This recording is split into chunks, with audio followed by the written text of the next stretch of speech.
கிறிஸ்துவுக்குள் அன்பானவர்களே, ஆண்டவராகிய இயேசு கிறிஸ்துவின் நாமத்தை சொல்லி உங்களை வாழ்த்தி வரவேற்கிறேன். இந்த மாதத்தினுடைய 2ஆம் ஞாயிற்றுக்கிழமை தேவ சமூகத்திலே அமர்ந்து தேவனை நோக்கி நாம் பார்க்கிறோம். தேவர் நல்லவர் என்பதை நாம் ருசி பார்த்திருக்கிறோம். அவர் நல்லவராகவே இருக்கிறார், நன்மை செய்கிறவராகவே இருக்கிறார் என்று சொல்லி நாம் அறிந்திருக்கிறோம். ஆகவே அவருக்கு நாம் சகல துதி கனமகிமையும் நாம் செலுத்துவோம். இந்த உலகத்தில் வாழ்கிற மக்களில் ஒரு வினாடிக்கு 3 பேரும் அல்லது ஒரு வருடத்திற்கு 1 கோடி மக்கள் மரித்து போகிறார்கள் என்று ஒரு குறிப்பு சொல்கிறது. ஆனால் நாம் நிர்மூலமாகாமல் இருப்பது அவருடைய தேவ கிருபை என்பதை நாம் அனுபவிக்கிறோம். அது எவ்வளவு உண்மையாய் இருக்கிறது என்பதை நமது வாழ்விலே அனுபவித்து கொண்டிருக்கிறோம். கடந்து வந்த நாட்களை நாம் பற்றி நினையாமல் அட் ப்ரெசண்ட் இப்பொழுது நாம் கடவுளிடத்தில் எதை கேட்டுக்கொண்டிருக்கிறோம்? நல்ல ஆசியை கேட்கிறோமா? ஆசீர்வாதத்தை கேட்கிறோமா? நீண்ட ஆயுளை கேட்கிறோமா? ஆரோக்கியத்தை கேட்கிறோமா? வேலை வாய்ப்பை கேட்கிறோமா? சம்பள உயர்வை கேட்கிறோமா? மகன் அல்லது மகளுடைய திருமண காரியங்கள், குழந்தை பேற்று, இவற்றை குறித்து நாம் கேட்டுக்கொண்டிருக்கிறோமா? அப்படியானால் ஆண்டவரிடத்திலே எதை கேட்பது சிறந்த ஒரு காரியமாக இருக்கும் என்று நாம் யோசிக்கிற பொழுது பக்தன் ஒருவன் இப்படியாக எழுதுகிறான்: ஆண்டவரே, உமது பிரசன்னம் என்னோடு கூட இருந்தால் அது எனக்கு நலமாய் இருக்கும் என்று எழுதுகிறார். ஆகவே இந்த நாளிலே உங்கள் மத்தியிலே கர்த்தருடைய செய்தியை கொடுக்கும்படியாக நான் தெரிந்து கொண்ட தலைப்பு தேவ பிரசன்னம் அல்லது தேவனுடைய பிரசன்னம்.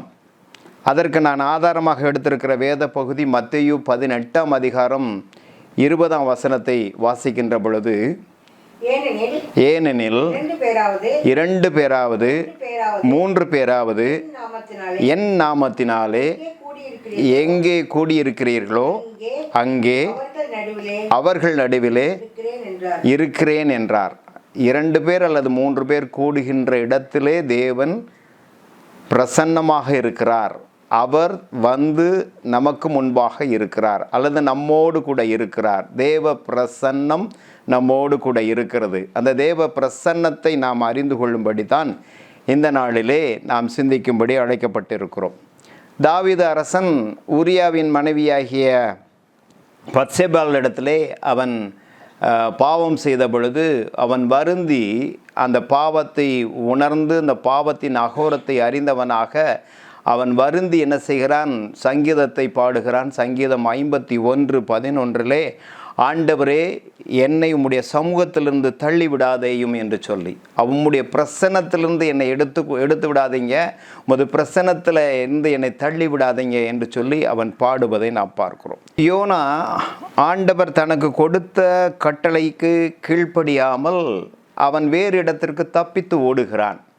எங்கு சென்றாலும் ஆண்டவருடைய பிரசன்னத்திலிருந்து ஆண்டவருடைய கண்களுக்கு மறைவாய் இருக்க முடியாது என்று சொல்லி சங்கீதக்காரன் சொல்லுவதை நாம் பார்க்கிறோம். சங்கீதம் 139:8 மற்றும் 9ஆம் வசனங்களை வாசிக்கின்ற பொழுது, நான் வானத்துக்கு ஏறினாலும் அங்கே இருக்கிறீர், நான் பாதாளத்தில் படுக்கை போட்டாலும் அங்கேயும் இருக்கிறீர், நான் விடிய காலத்தில் செட்டைகளை எடுத்து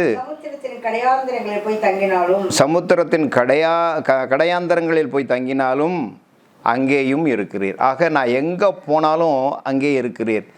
இதை அறிந்து யோனா தப்பிச்சு ஓடுறான். ஓடி கடைசியில் மீனின் வயிற்றுக்குள் இருக்கும் பொழுது தேவ பிரசன்னத்தை உணர்கிறான். அங்கே அவன் ஜெபிக்கிறான் என்று சொல்லி பார்க்கிறோம். நமது வாழ்க்கையிலும் கூட சில வேளைகளிலே பிரசன்னத்தை நாம் நன்கு உணர்கிறோம். ஆண்டவரை ஆராதிக்கும் போது, அவருடைய வசனத்தை தியானிக்கின்ற பொழுது, அவருடைய வசனத்தை கேட்கின்ற பொழுது அவரது பிரசன்னத்தை நாம் உணர்கிறோம் என்பதை நம்மால் அறிந்து கொள்ள முடியும். தாவீது ஆண்டவருடைய பிரசன்னத்தை நன்கு உணர்ந்தவனாக உடன்படிக்கை பெட்டிக்கு முன்பாக அவன் ஆடி பாடி ஆண்டவரை துதிப்பதை நாம் பார்க்கிறோம். தேவனுடைய பிரசன்னத்தை உணர்ந்தவனாக அங்கே அவன் ஆடிக்கொண்டிருந்தான் என்று பார்க்கிறோம். சில வேளைகளிலே நமக்கு நெருக்கங்கள், கவலைகள், துன்பங்கள், கஷ்டங்கள் வருகின்ற பொழுது தேவ பிரசன்னத்தை நம்மால் உணர இயலாது போகிறது. உதாரணமாக, எம்மாவூருக்கு போன சீடர்கள் ஆண்டவர் தன்னோடு கூட நடந்து வருகிறார் என்பதை அவர்கள் அறியாமல் இருந்தார்கள். காரணம் என்ன? என் ஆண்டவரை சிலுவையிலே அறைந்து கொன்று விட்டார்கள். துக்கம் அவர்களுடைய கண்களை அடைத்திருந்தது. ஆண்டவருடைய பிரசன்னத்தை அவர்களால் அங்கு பார்க்க இயலவில்லை என்று சொல்லி நாம் பார்க்கிறோம். அன்பானவர்களே, ஆண்டவருடைய பிரசன்னம் நம்மோடு இருக்கும்போது அதை நாம் உணராமல் போவோமேயானால் அது கூட பெரிய தவறு ஒன்றுமில்லை. ஆனால் ஆண்டவருடைய பிரசன்னம் நம்மை விட்டு எடுபட்டு போனதுக்கு பின்பாக ஆண்டவர் என்னோடு கூட தான் இருக்கிறார் என்று சொல்லி நாம் தவறாக நினைப்பது தான் மிகப்பெரிய குற்றம். மீண்டும் நான் அதை திரும்ப சொல்லுகிறேன்.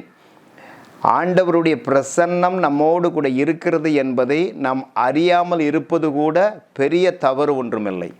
ஆனால் ஆண்டவருடைய பிரசன்னம் நம்மை விட்டு எடுபட்டு போனதற்கு பின்பாக ஆண்டவர் என்னோடு கூட தான் இருக்கிறார், அவரது பிரசன்னத்திலே நான் இருக்கிறேன் என்று சொல்லி நாம் தவறாக நினைப்பது தான் மிகப்பெரிய குற்றம். உதாரணமாக, சவுலை நாம் எடுத்துக்கொள்வோம். சவுலை விட்டு ஆண்டவர் விலகிவிட்டார். ஆனாலும் அவன் என்ன செய்கிறான்? ஆண்டவர் என்னோடு கூட தான் இருக்கிறார் என்று சொல்லி சாமுவேல் இடத்திலே ஒரு பொய்யை சொல்லுகிறான். ஆண்டவருடைய கட்டளைகளை எல்லாம் நிறைவேற்றி விட்டேன் என்று சொல்லி. இன்னொரு உதாரணத்தை சொல்ல வேண்டுமானால், சிம்சோனை நாம் எடுத்துக்கொள்வோம். சிம்சோன் தன்னுடைய இதயத்தை எல்லாம் தெளிலாள் என்பவளிடத்திலே முழுமையாக காண்பித்த பொழுது அவனை விட்டு ஆண்டவர் விலகிவிட்டார் என்று வேதம் சொல்லுகிறது. வாசிப்பும் 2 நியாயாதிபதிகள் 16ஆம் அதிகாரம் 20ஆம் வசனத்திலே, அப்பொழுது அவன் சிம்சோனே, பெலிஸ்தியர் உன்மேல் வந்து விட்டார்கள் என்றான். கர்த்தர் தன்னை விட்டு விலகினதை அறியாமல் எப்போதும் போல பாருங்க, எல்லாத்தையும் முறிச்சிட்டு நான் வெளியே போவேன் என்று அவன் சொல்கிறான். கர்த்தர் தன்னை விட்டு விலகினதை அவன் அறியாமல். ஆக அதுதான் மிகப்பெரிய குற்றம் என்று நாம் பார்க்க முடிகிறதா? எனவே நம்மோடு ஆண்டவர் இல்லாத போது, அந்த பிரசன்னத்தை நாம் உணராத போது, நம்மளுடைய பாவங்களை மறுபடியும் அறிக்கை செய்து ஆண்டவருடைய பிரசன்னத்திற்காக அவரிடத்தில் கெஞ்சுகிற பொழுது ஆண்டவர் என்ன செய்கிறார்? அவருடைய பிரசன்னத்தை நமக்கு தரக்கூடியவராக இருக்கிறார். அப்படியானால் இப்பொழுது எழும்பக்கூடிய ஒரு கேள்வி என்னவென்றால், நான் என்னுடைய அனுதின வாழ்க்கையிலே ஆண்டவருடைய பிரசன்னத்தை நான் எவ்வாறு உணர்வது, அல்லது அவருடைய பிரசன்னத்தை உணர்வதற்கு நான் என்ன செய்ய வேண்டும் என்று ஒரு கேள்வி எழும்புகிறது. முதலாவது, ஆண்டவருக்கு பிரியமானதை செய்ய வேண்டும். முதலாவது என்ன செய்யணும்? ஆண்டவருக்கு பிரியமானதை செய்ய வேண்டும். இதற்கு சிறந்த முன்மாதிரி வேறு யாருமல்ல, நமது ஆண்டவராகிய இயேசு கிறிஸ்து தான் நமக்கு சிறந்த முன்மாதிரியாக இருக்கிறார். அவர் சொல்லுகின்ற பொழுது யோவான் 8ஆம் அதிகாரம் 29ஆம் வசனத்தில், என்னை அனுப்பினவர் என்னோட, அவருடைய பிரசன்ன என்னோட இருக்குது, அவர் என்னோட தான் இருக்கிறாரு. அவருக்கு பிரியமானதை நான் எப்பொழுதும் செய்கிறதுனால என்னை தனியே இருக்க விடவில்லை. அப்போ அவருடைய பிரசன்னம் அவரோட இருக்குது, அவர் என்னோட இருக்கிறதுனால என்னை அவர் தனியாக இருக்க விடலை. ஏன்னா அவருக்கு பிரியமானதை நான் செய்வதனால். இப்போ தேவ பிரசன்னம் நம்மோடு இருக்கணும்னா தேவனுக்கு பிரியமானதை செய்ய வேண்டும். மாற்றி சொல்வோமேயானால் தேவனுக்கு பிரியமில்லாததை நாம் செய்யாமல் இருக்க வேண்டும்.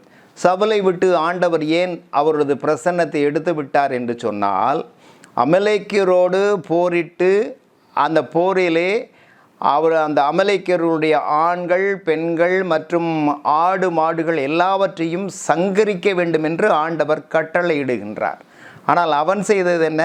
தரமானவற்றை ஒழித்து வைத்து கொண்டு மற்றவற்றையெல்லாம் சங்காரம் பண்ணிவிட்டு சாமுவேலிடத்தில் வந்து பொய்யை சொல்லுகிறான். பாதி நிறைவேற்றி பாதி நிறைவேற்றாமல் அவன் என்ன செய்கிறான்? பொய்யை சொல்லுகிறான். ஆகவே அவரது பிரசன்னம் அவனை விட்டு எடுபட்டு போயிற்று. அப்படியானால் ஆண்டவருக்கு பிரியமானது என்னவென்று நான் எப்படி அறிய முடியும்?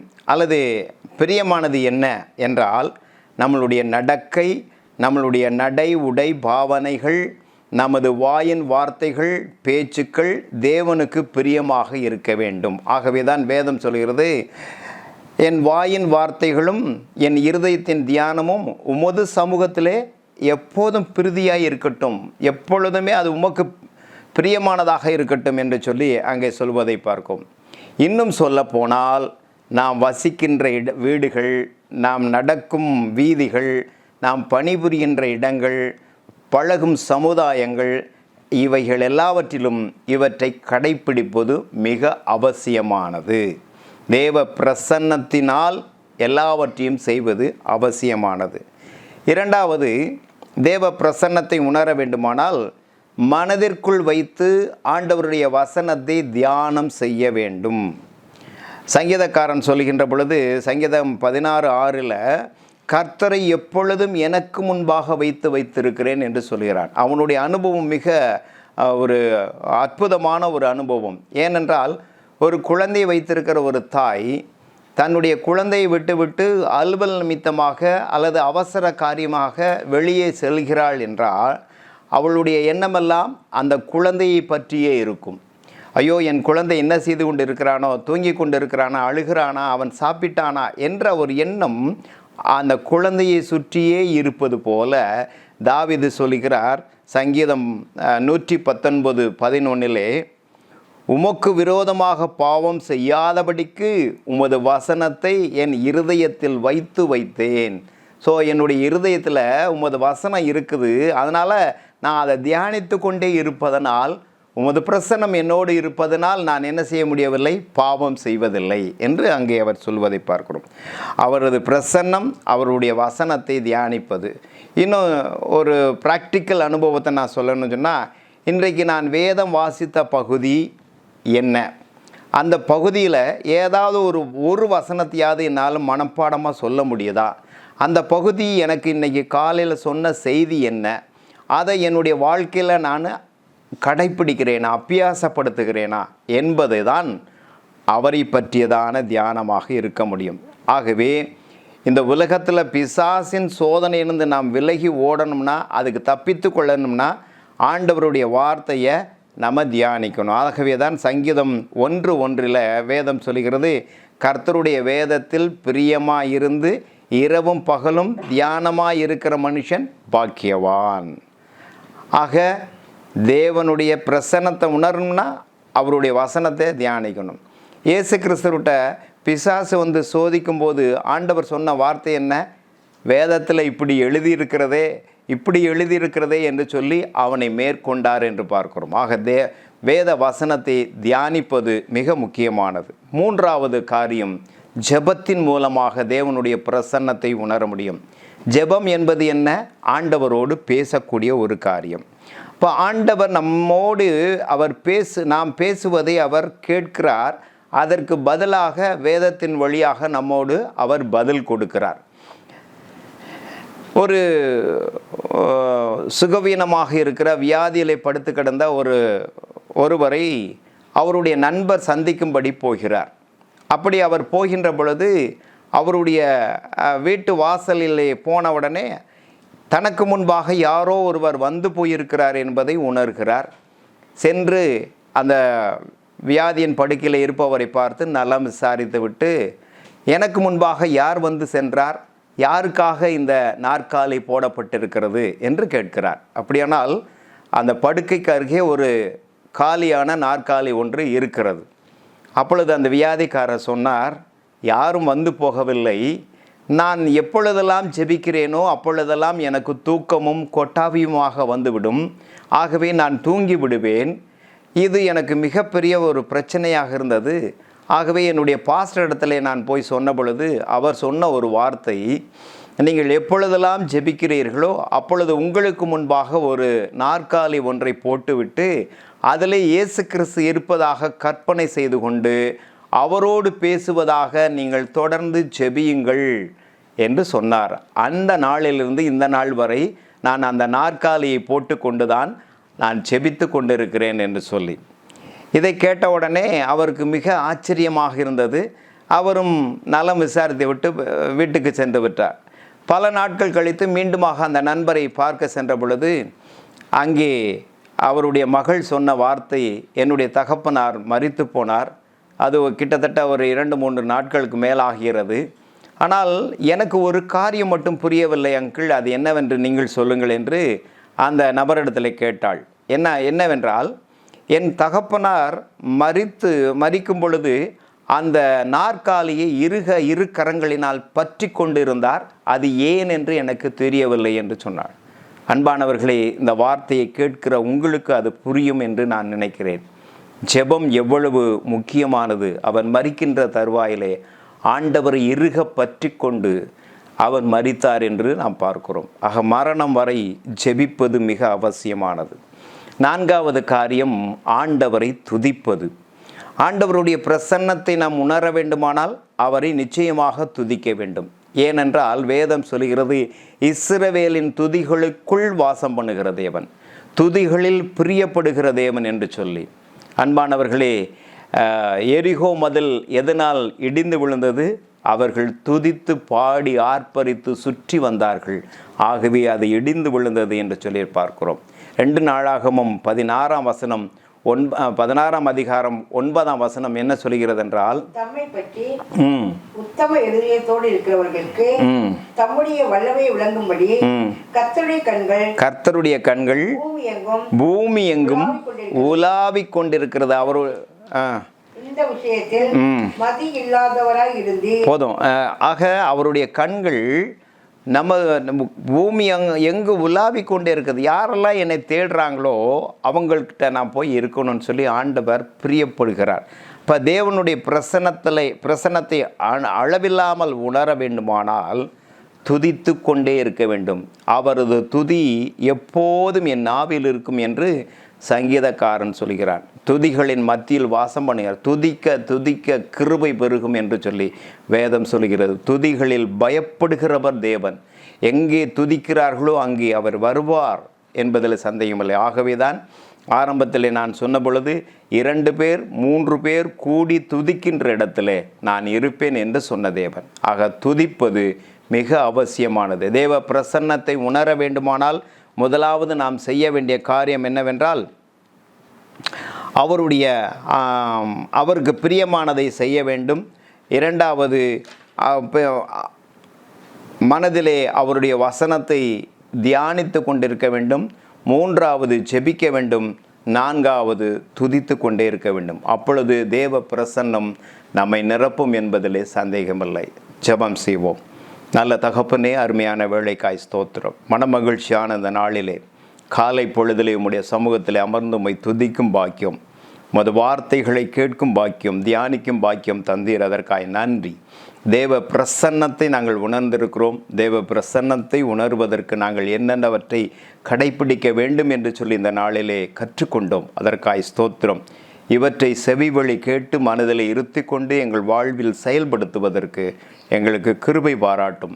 கேட்டுக்கொண்டிருக்கிற உமது ஜனங்களுக்கு இது ஆசீர்வாதமாகவும் தொடர்ந்து தன்னுடைய வாழ்விலே அவர்கள் செயல்படுத்துவதற்குரிய கிருபைகளை தந்து வழி நடத்தும்.